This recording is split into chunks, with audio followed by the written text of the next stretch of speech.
Nos sentimos honrados que el día de hoy poder formalizar este convenio que ustedes presenciaron y haber firmado este decreto decreto que se distribuirá por todo el Estado con 13 acciones que nos hemos comprometido, honor Ricardo, por la igualdad en Coahuila de Zaragoza. Y aquí yo quisiera decirles 3 cosas. La primera, México, en verdad, cuando uno revisa el Concierto de las Naciones, es un país de avanzada en su legislación. Es un país con grandes adelantos legislativos. Este es uno de los pocos en los cuales en la Constitución se tiene la referencia a la obligatoriedad de los tratados internacionales firmados en materia de derechos humanos.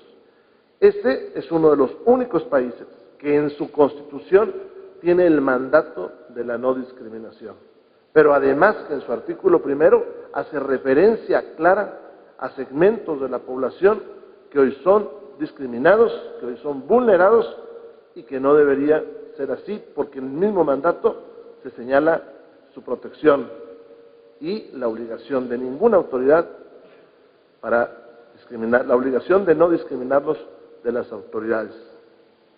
Pero también tenemos una realidad que conviene señalar, que es el hecho que culturalmente la discriminación en muchos segmentos sigue avanzando.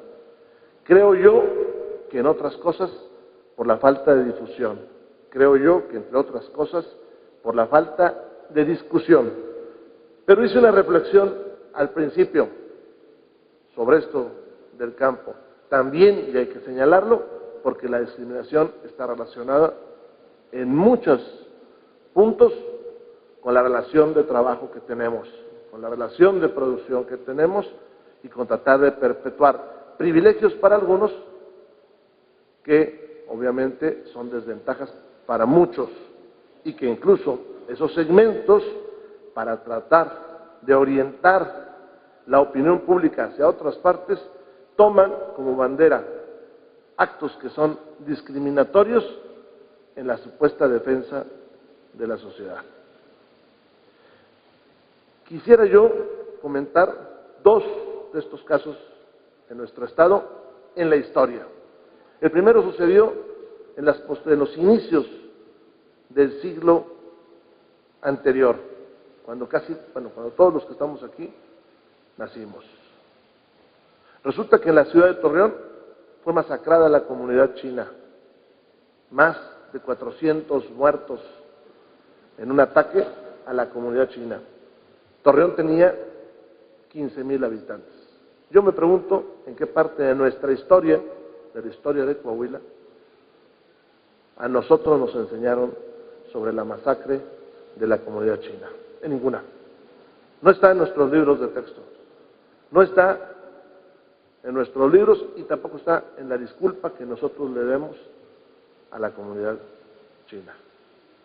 Segundo acontecimiento, la famosa caravana del hambre.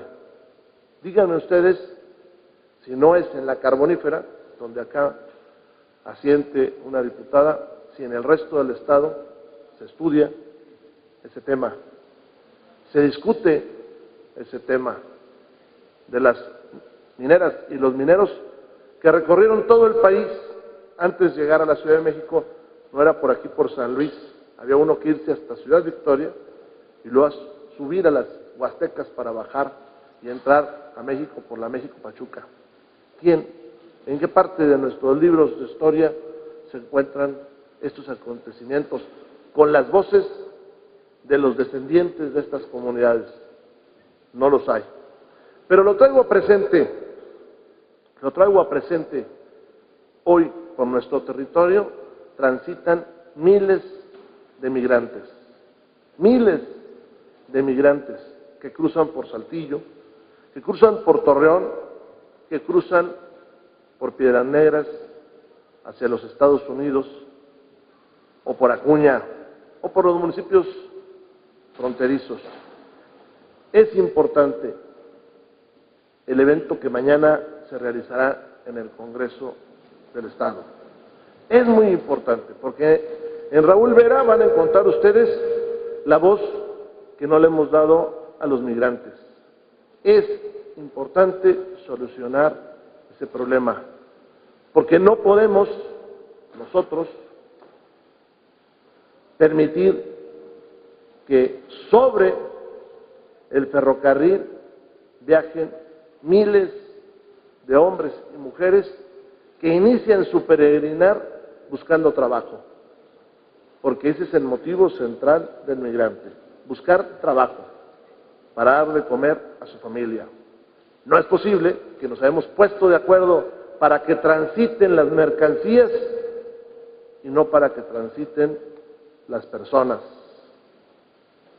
Y comunidades como estas lo reciben, pero no les solucionamos la totalidad de sus problemas. Viajar sobre un ferrocarril es caer en manos de la delincuencia, es caer en manos de la inseguridad.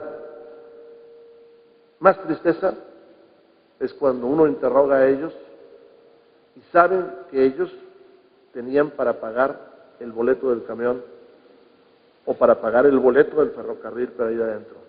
Pero la condición en la que viajan en México, que es ilegal, se los impide.